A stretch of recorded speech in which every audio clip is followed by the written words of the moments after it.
This is third appointment on Friday. Kelly Oatsvall, 4709 Tournament Boulevard in Sarasota.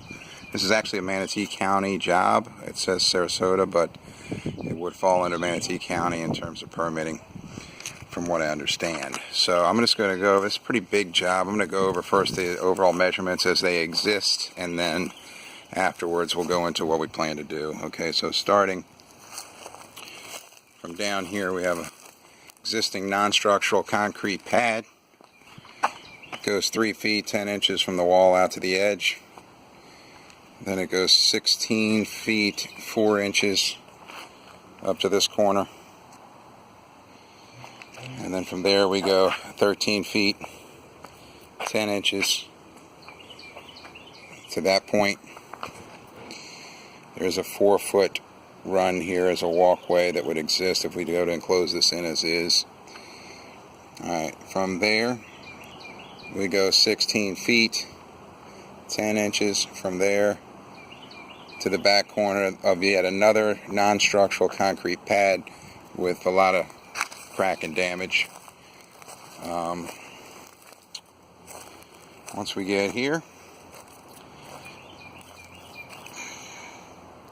we would go 11 feet 5 inches on the remaining section of the non-structural concrete pad. So that gives us pretty much 11 by 20 feet 10 inches. So 20 feet 10 inches and 11.5 that way, and then coming up and around. So it's 20 feet 10 inches by 11.5. Then we get to the structural concrete slab that houses the pool. Customer also is going to be looking to do pavers and coping on the pool. As we go along the pool deck goes 31 feet to this edge right here, and then more what appears to be non-structural concrete slab here. That is 4 feet 4 inches. And then from there we make our way back to the house, and that should be the same 20 feet 10 inches there that we experienced over on the far edge heading out this way. For the sake of measurement, 4 feet 4 inches again of pad of the non-structural, then 24 feet 4 inches to the beginning of the existing under truss and under roof lanai. And the lanai runs 17 feet 10 inches that way, and it is 11 feet 9 inches deep to the inside. I'm going to step inside of there real quick because you see we're going to have to tear all this out. It is going to require support posts.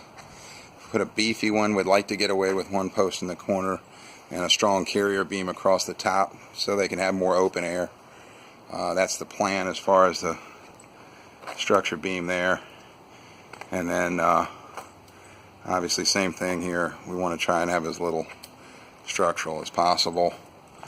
I'll ask her about if she wants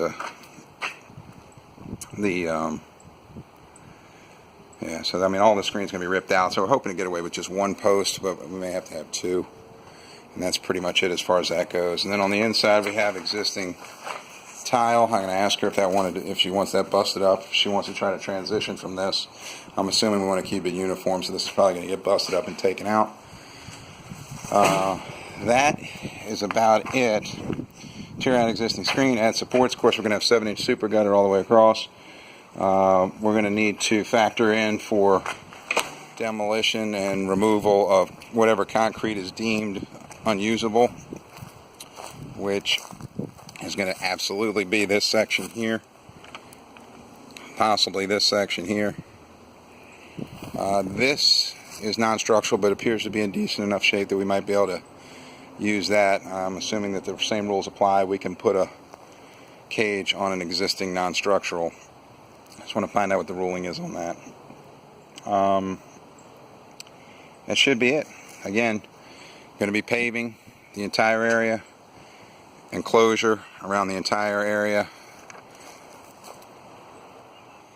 Has some existing roof and tiling of the pool area and coping as well. That should be all.